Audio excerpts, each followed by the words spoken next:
Hi, I'm Erin of Surge, and this week we are talking unions. Unions and the labor movement are some of the largest and most strong fighting organizations of the multiracial working class in this country. And they have been institutions historically, though imperfectly and inconsistently, where working people can find shared interests and step across the race divide to build working class power, to win things for all working people, right?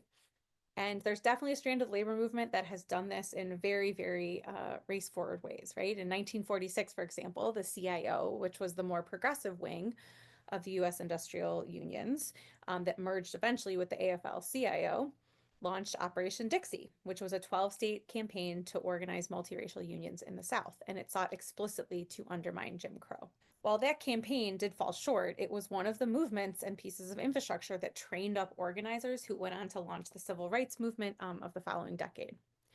Not all unions followed this example. Many were explicitly segregationist, and some played into white supremacy by locking Black workers into more dangerous and low-paying jobs, even sometimes inside the same unionized auto factories. But on the whole, organizations by and for workers, unions, have been important places for workers to build the kind of solidarity we need to, one, win better working conditions for everyone, and to be able to work towards a multiracial democracy. And because of that, the bosses and mega wealthy have attacked them. And really, since the 1970s, as the post World War II system broke down, we've seen a sustained employer offense against organized labor. Trump campaigned in his usual demagogic way last November, promising and blustering to voters that he had no intention of helping in the slightest. Some of the most dishonest and to some extent successful moments were when he pandered to white working class members of unions. He even managed to get Sean O'Brien, who's the president of one of the largest unions in the country, the Teamsters, to speak at his coronation at the GOP convention this last time around. But this is where we've got to see that actions speak louder than words, because last week, I'm sure folks saw the White House issued an executive order that was aiming to decertify unions across a large swath of the federal workforce. It illegally takes away their rights to be represented by their own organizations.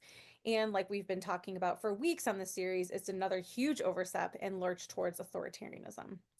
The order falsely claimed that the president has the unilateral authority to deny collective bargaining rights to workers where national security interests are at stake. And he claimed, and here's the other obvious lie, that then national security considerations justify decertifying unions at the Treasury, the FDA, the USDA, and more that have absolutely nothing to do with national security.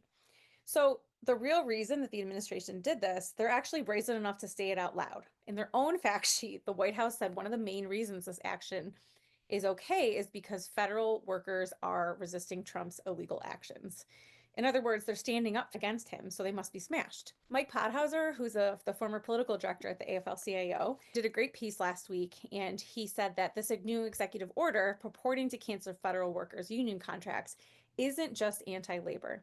Just like his attacks on media, law firms, and the courts, it's about suppressing democratic resistance to his authoritarian takeover. This isn't just about Trump going after the federal workforce. It's also sending a signal to the entire private sector that the federal government won't resist union busting and that it's open season on working people. So by attacking labor unions, Trump both advances the agenda of corporate forces and he also weakens a key source of our fight back, right? But, we never leave you hanging on these videos. And the good news is that the working class fighting back has really been getting into formation, and Surge is part of the mix alongside so many of our other partners. We've got a long history of building anti-racist movements and organizing Southern working people in rural places across the South. We believe that in order to win multiracial democracy, we have to convince many more white workers that their interests lie with the multiracial working class and learn how to bring more people into the multiracial movement we need to win. And so for us, that means working alongside and with unions right now in the fight back. So last Sunday, Surge was happy to host a call organized by the Coalition of Federal Unionist Network. They're building power and rallying the many unions at the federal level. And we're also working as part of a big coalition with the Chicago Teachers Union, UAW leaders, community and immigrant groups to show up on May 1st across the country in a massive day of action to tell Trump and MAGA that we aren't going away, that we are stronger together, and that we're going to stand alongside and fight for the people next to us. So over the next couple of weeks, we'll be sharing lots more details, but hope that you'll join us and get involved, that you'll come out on May Day and stick around as we help build a real and lasting resistance.